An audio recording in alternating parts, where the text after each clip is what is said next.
Hey, what's up, everybody? Welcome back. This is the Too Easy Tuesday portion. I'm Matt Snell, your faithful host, and today we're going to talk about thinking. I know, try to keep it easy, try to keep it tangible.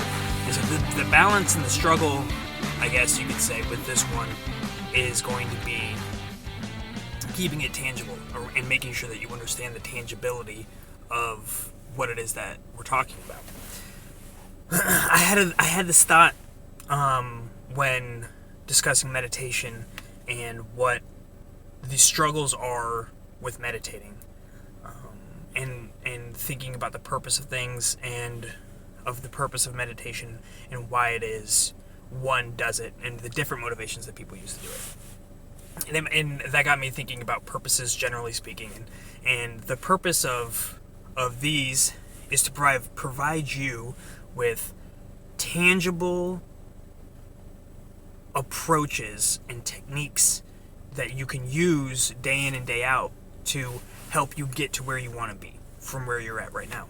Real tangible steps and skills and techniques and approaches. So we've talked about smiling, we've talked about engaging and putting yourself out there, setting up your room and your house and your living space in such a way that is conducive for you transitioning to the person that you want to be from where you're at now. So today, I want to take time to really talk about your thought process and thinking and how difficult that can be. I brought up meditation because when I'm talking about thinking and when I'm thinking about thinking, a lot of it that happens, a lot of thinking that we do is really stimuli response. So something happens in the world around us and we respond to it, and then we have thoughts about that, and then that drives us until the next thing happens and we respond to that, and so on and so forth. So that is a reactionary way to live in the world, and it's one that I find myself doing all of the time.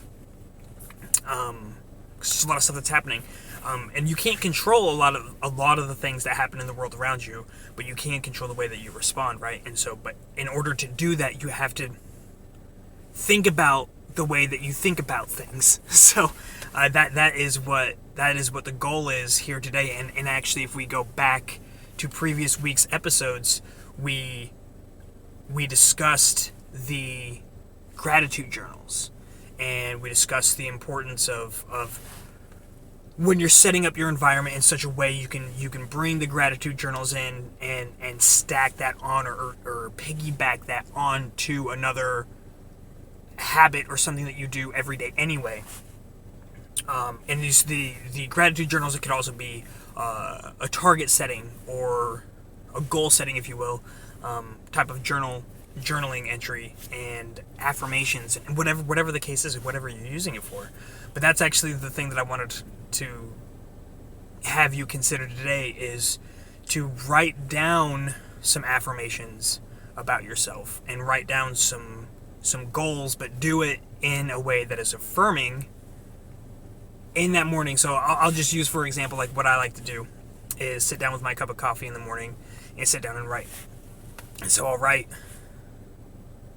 the things that I'm grateful for to help spur me in a positive direction to set my day off correctly or in a more positive way than would otherwise be the case if I wasn't doing that.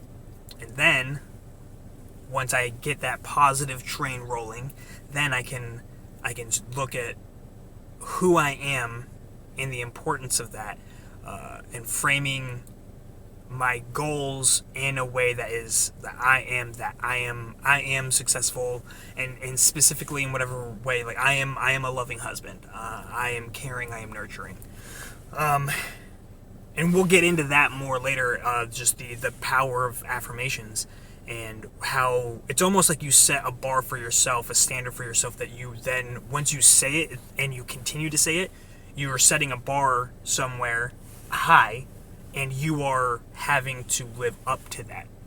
And so that's kind of like a really simple, easy, tangible way to look at the affirmation aspect of it. But when I'm talking about thinking, it's about taking the time to really sit down and to contemplate what those goals are and who it is you want to be and why. And I think that thinking is actually really, really difficult to do. Deliberate, conscious thinking about one thing. I think it's almost the same thing as meditation, in a lot of ways, because in meditation, a lot of what you're doing is just focusing on your body. You're focusing on one thing. You'll be focusing on breathing in and then breathing out, and then your mind starts to wander, and that's okay, and it's expected. And then you just bring it back. You bring it back to the breathing, or you bring it back to whatever, your mantra, or whatever type of meditation you're doing, whether it's transcendental or mindfulness or whatever the case may be.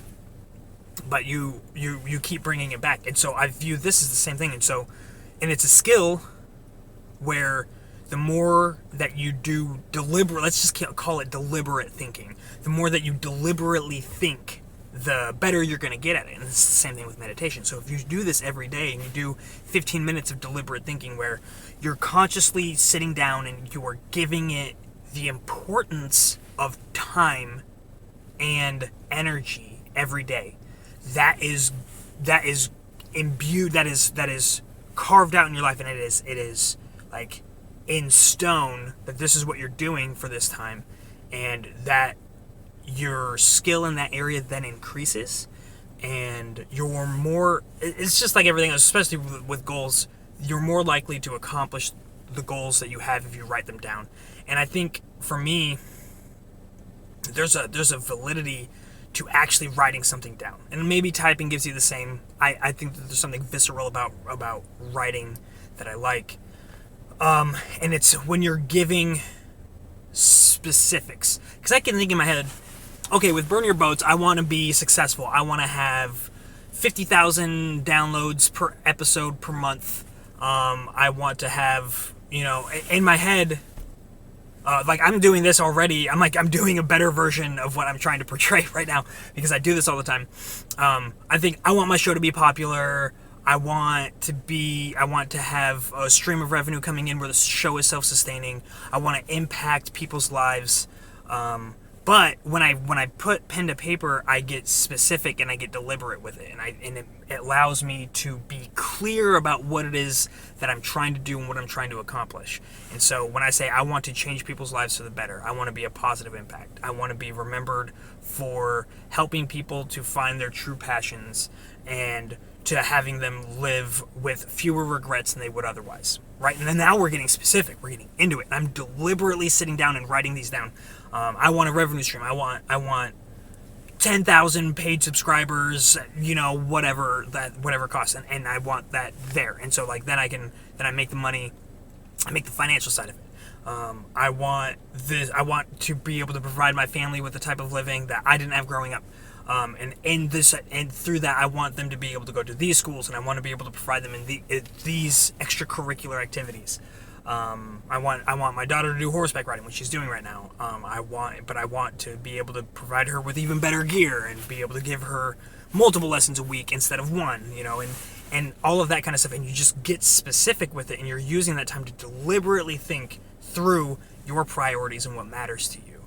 And that is going to make a significant difference. And it's going to be interesting, because for me, it's the same thing. Like I said, when I'm meditating, if I'm sitting down and I'm deliberately thinking, my mind is going to start wandering off. And that's kind of the purpose of this episode, is to reinforce the fact that that's going to happen.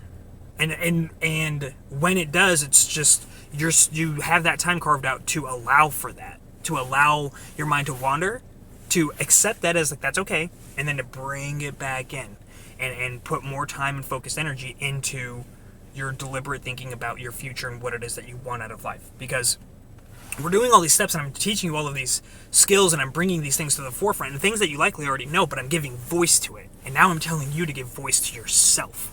And the more clear you are, the better off you're going to be, and the more that you do it, the more clear it's going to be. And so it's just everything just kind of builds on itself. But I want you to give yourself permission to be clear and to affirm yourself in a way that's very positive. But it's really the most important thing, that you cut out the time to sit down and to work through that yourself each day. So that way it's reinforcing and reinvigorating, and it's providing standards for yourself. And so if you do that and you give voice, and a clear and articulated voice to your goals and to your dreams and to your passions, those turn away from goals and they turn into objectives. And then you can start thinking about, this is what I need to do to accomplish this, and what am I doing every day. If I'm giving voice to it every morning, then I'm thinking throughout the day that what am I going to be able to do today to be able to get there? What half step am I going to be able to take in this direction?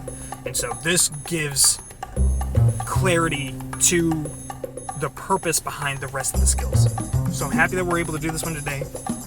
There's so much to this. There's so many different aspects to this and depth that we can go into. But I'm going to try to keep it short and sweet for you guys, and we will continue to dive into this next week.